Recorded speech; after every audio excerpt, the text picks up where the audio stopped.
Hi, and welcome back to another episode of the History of Fan Anime. I'm your host, William Chow, and today's episode, again, another interesting episode about interviews. I've got an interview with more of my friends that from the past, and we would talk about older times, different things about anime, and of course, some of the history that has passed along the way. All right. Before I begin, I'd like to remind people to go down below and click like and click subscribe. Even if you want to leave a comment below about this particular video and some opinions that you have, by all means, that does help the algorithm for YouTube. If you're interested in supporting me financially, I have the links for the super thanks as well as the PayPal and Patreon links below, where you can subscribe and get the special content that I cannot post here on YouTube. Again, there's a list with the link below of all the various different episodes I have for the History of Fan Anime, as well as the extra episodes that are available to the subscribers. And then it covers a lot of the content that, again, just YouTube just won't allow me to talk about. So, again, all that the extra content is there. All right. Okay. So without further delay, let's begin. So the question that Richard asked me was, what were two collectible item things that you would love to get like today, in modern day? What would you like to get? And I thought about it for a moment, and I thought, okay, well, there's 22 things that I'd really love to get back again, that I remember having. And the first thing that I remember buying and building and everything like that, and then I lost probably in the move from Prince George to Vancouver sometime, was I really like to get back a model kit of the Colonial Viper from the original Battlestar Galactica. Because I remember that, I built that thing. I didn't paint it or anything, but I remember I built that thing, and I hung it up from my ceiling in my bedroom, and I thought that was so cool.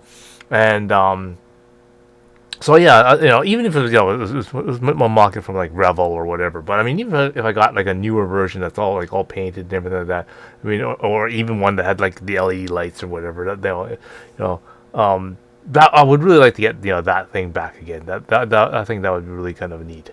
The second thing I would really like to get back would be a kit of the Eagle from Space 1999. Now, if I remember, I think the original kit was made by Revel or something like that. And again, I remember building that thing. I didn't actually paint it or anything. They just left whatever color it was.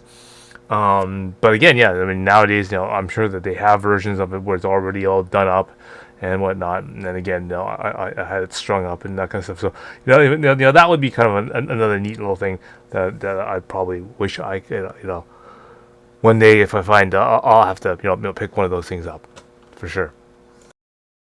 Really? Yeah, I built one of those. You can buy those still. Yeah, and I hung them up and whatever. You can buy those still. Yeah. Monogram is still in business. I mean, all those things are still. You can still buy them. Yeah, pretty sure you can probably still buy them. One that I want to spend the time to actually build them again. But the thing is, the toys or the collectibles that were already built, those are worth way more money than those model kits. Yeah. So I have a Space 1999. If I was going to buy one again, I would want. I have a Medical Eagle that was sort of it was like a reissue from a company made of resin and die cast and everything else. Yeah. Looks exactly like the one in the show. I bought it for $55. Now it's worth some stupid amount of money. Yeah. Only because they don't make them anymore. Yeah, exactly. Yeah. There was a chance for me to buy the Hawk, a big version of it at a store. Fully built, painted and everything, but I was like, I don't need another thing. Now, God knows what it's worth. It was a completely built one. It was big, right? A Hawk, Space 1999 Hawk. But the thing is, it only matters to those people that care. Yeah. Right? Like my ROM Space Knight. Could I get good money for it? Sure, if I find a collector. But if you can't and nobody's interested in it, it just sits collecting dust. But that's true though, right? So you see, while there's still someone like me around at that, at my particular age and at my particular level of, say, disposable income or whatever, my need to relive childhood, whatever, to get things like that again, there'll always be that market. Now, again, but it's very niche and it's very exclusive. Niche. because once my generation passes, Yeah. and it doesn't transfer to my kids, Yeah.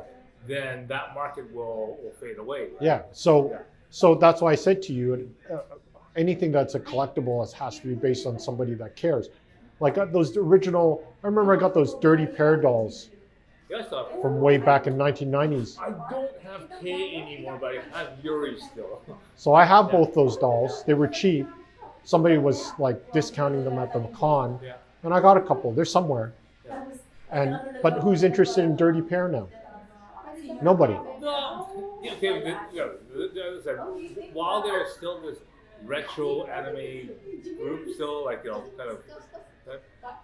Are they willing to pay top dollar for it? There is a certain section of the market that still has it. Now, But you have to find those people. Yeah, exactly. And if you look at the age bracket of those people, they're probably like in my age bracket range, right? And as long as those type of people are still around, okay, which probably you got a window for probably like 10, 20 years, right? Once our time period has passed, then yes, whether or not the next generation, in our case it would be the millennials, fall interested to the Dirty Pair and that kind of stuff, will determine whether or not it becomes still. I'll give you an example on this. I have an original glossy skin mag of Tracy Lords when she was underage. Right. It's filled with photographs of her when she was underage. Now that's only if you care about Tracy Lords and you care about when she was in the porn business when she was underage. But if you didn't know what it was and you didn't know who she was and all these other things, it's toilet paper, right? It's only going to matter to those people that collect that stuff because it's rare. It is, forbidden or illegal or clandestine. Yeah. And it's in someone in the know. But if someone says, oh, it's just some young girl that's nude, who cares? Right? But it's Tracy Lords. I don't know who that is. Right? You see what I'm saying? Yeah. So it doesn't really matter if you have those things because it only matters to those yeah, people that know what it is. It passes into that weird category of, well, if it's not collectible by the regular person or whatever, when could something or when does the item become of like a historical nature that it would become useful or whatever? Here's the problem. Yeah. How many people nowadays care about history? The everyday average person probably not, but things things like museums and that kind of stuff. Who goes to museums? Well, there's still lots of them around. No, I know there's lots of them around, but who goes to them? I'm asking you as a question. What demographic of people still go to museums? People still do. But who are they? They're open. No, I agree, but who goes to museums? Right. Nowadays, who are the people you think that go to museums? When was the last time you went to a museum? Like last year. Where? Went to, whenever we go to a different place, I go to a museum. We went even to the museum over in Ashcroft. For? The town of Ashcroft. Okay. Last time I tried to go to a museum was in Weyburn, some historical museum in Weyburn, Saskatchewan. Before that, maybe in the last 15, 20 years, I may have went to an art museum with my girlfriend. Okay. Now, so my point of making that is, it's not that you have museums that are wide open like libraries or whatever people won't go to, but you have to look at the demographic with social media, with electronic devices, with everything else that's convenient now. Who cares about museums, right? The only people that care about museums are people that actually want to see something for real, maybe to be near it, around it, maybe you can even touch it. But for most people nowadays, being as narcissistic and shallow and superficial as they are, seeing a picture on the web is good enough. Seeing someone touring through it in a virtual tour on some stream is good enough. You don't have to be there, right? Because you're just going there to harvest whatever experience for information, right? Like, if you want to look at the capstone of the Giza pyramid, yeah, being able to see it and maybe even get a chance to stand beside it, take a picture, or even touch it, that's a big deal. But I just want to know what a Giza pyramid capstone is. Just look it up on the web. You can probably go on a virtual tour and you can even scroll around it to look at it, right? So my point is... But imagine even if, like, for example, if you're a gun enthusiast, right? You'd be excited to probably go to the U.S. Military Museum. I went to the Gettysburg Museum, War Museum. Yeah. But I went to the War Museum when we did our Las Vegas tour. I went to a whole. But the thing is, but my point is, if you're around this stuff, okay, say for example, if it's a gun museum, do I get to shoot them? No. So what's the difference with me looking at it online on a virtual tour and being next to it? I don't get to touch it. I may get to stand beside it or look at it, right? But I can do that also online.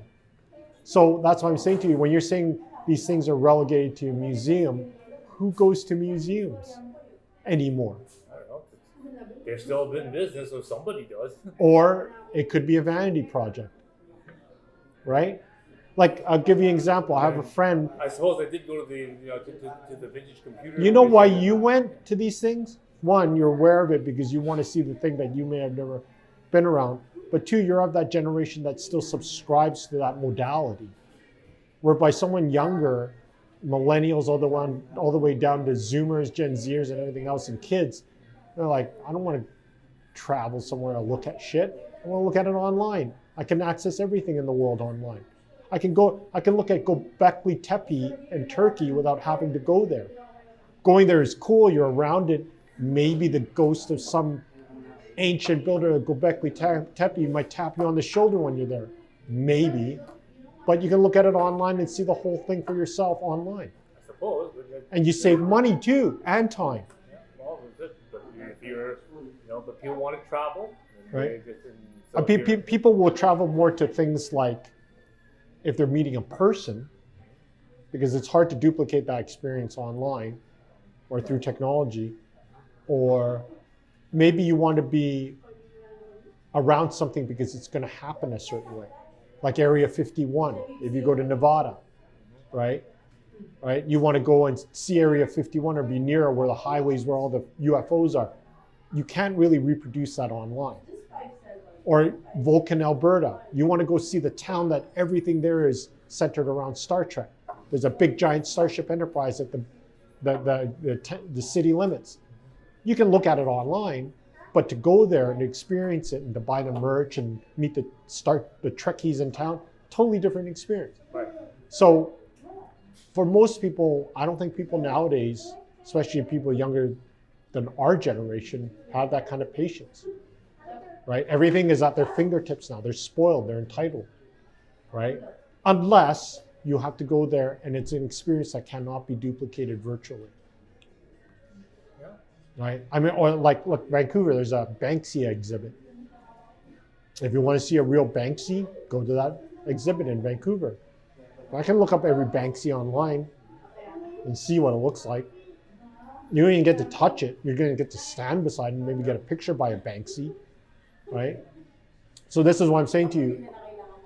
The thing with collectability and collectibles also is based on the premise that you have some kind of ownership, right? Like, for example, I could be like a dick this way. And I've seen you do it when you used to have your stores. I've got one of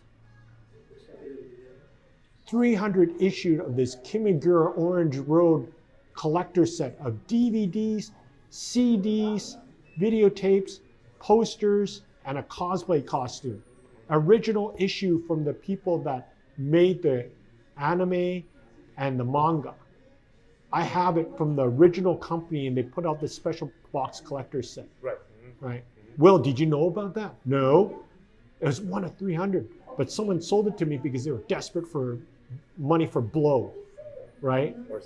And I've got it. How much did you pay for it? He didn't want very much for it. It was only about $1,000. I got it. It's wrapped up still and everything. Now I tell you this, right? And you're like, what the fuck? I want that. I didn't know that existed. Yeah, I got it. How much you willing to pay for it, Will? Looks on, how much are they charging for it on eBay? Look it up. Holy shit. Things worth 15 to 20 grand. One of 300. Are you willing to sell it? Well, sure, for 15 to 20 grand, right? Now, you're going to be thinking, one, how did I miss this, right? I must have been in a coma or something at the time. Or two, I don't care. I need it. I want it. Just because I want it to be mine. So my explanation to you is, if anybody goes to a museum or someplace in the world that they just want to be ownership of that in some way, shape, and form, even if they could step foot in it, stand beside it, touch it, whatever, right? They want to have some kind of ownership.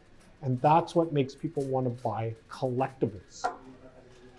They want ownership of something in any way, shape, and form, right? Like, Okay, so just to clarify here, Richard actually combined two stories together. So obviously, the first story is that of mine is that I have the one of the limited edition Orange Road Laserdisc box sets, and it comes with a numbered card and everything, personal card.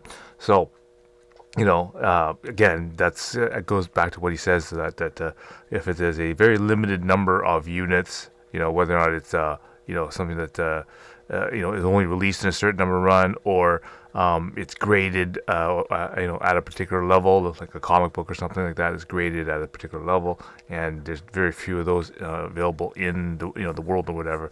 It's that sort of really limited sort of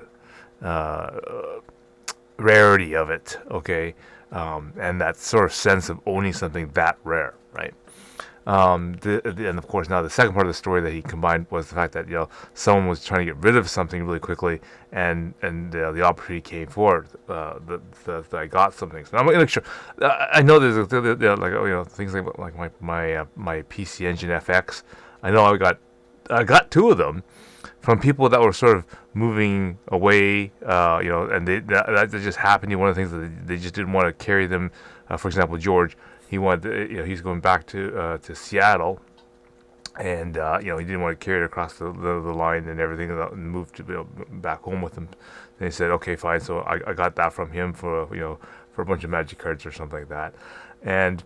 The other one was Chris. I got his PCNF when he left to go to Japan and Taiwan and whatnot. So that's how I got that system. So so that's sort of what some situations that occurred. But the one that really came into mind was the Cream Lemon Laserdisc box set, and that one was really tricky because it's not like I couldn't get it really easily.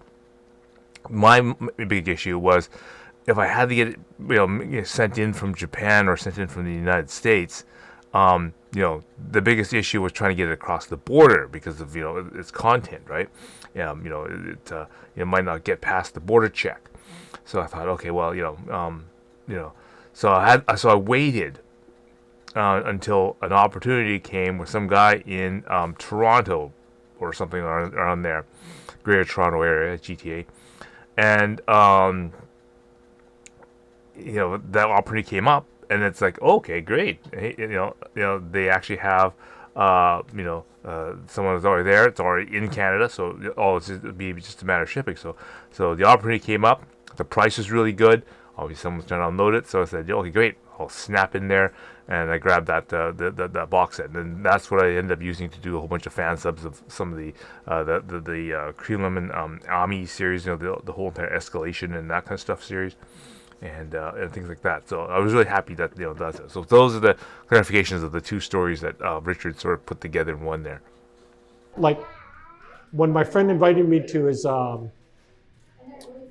exhibit thing at the Vancouver, I think it's called the Vancouver Press Club. Okay. But it's really a club for rich people to network and stuff like that. And he wanted me to go. He's like, Richard, come to this thing, right? This is a guy I knew since elementary school. I'm like, what's the big deal? Oh, my art exhibit. I got to work, sorry. And then I saw his Facebook posting online of his art exhibits at this club thing. And who's standing beside him in a photograph? Pamela Anderson with his arm wrapped around her. I'm like, I didn't know she was going to be there. He goes, well, it's this press club thing for the art and blah, blah, blah. Yeah, she was there. Not that I care. I don't care about Pamela Anderson really, but I just thought it was funny that she was at this thing my friend was at. Now, it would have been cool because I met a lot of people that actually met her, talked to her, shook her hand and everything. And if you're into Pamela Anderson, you're into her fake boobies and what happened between her and Motley Crue guy and everything, you know, sure, right? You just want to be beside Pamela Anderson and say, I met her, shook hands with her, she signed an autograph, whatever, right? If you're into Pamela Anderson, you can't duplicate that experience any other way. Yeah, that's right. This is for most things, right? When you're talking about collectability, right? People collect autographs, people collect this, collect that. And it's basically to have ownership of something, the fundamental DNA of something that you either admire or you're obsessed with. To Sheldon, live long and prosper. Leonard Nimoy. He came into the restaurant. Sorry, the napkin's dirty. He wiped his mouth with it.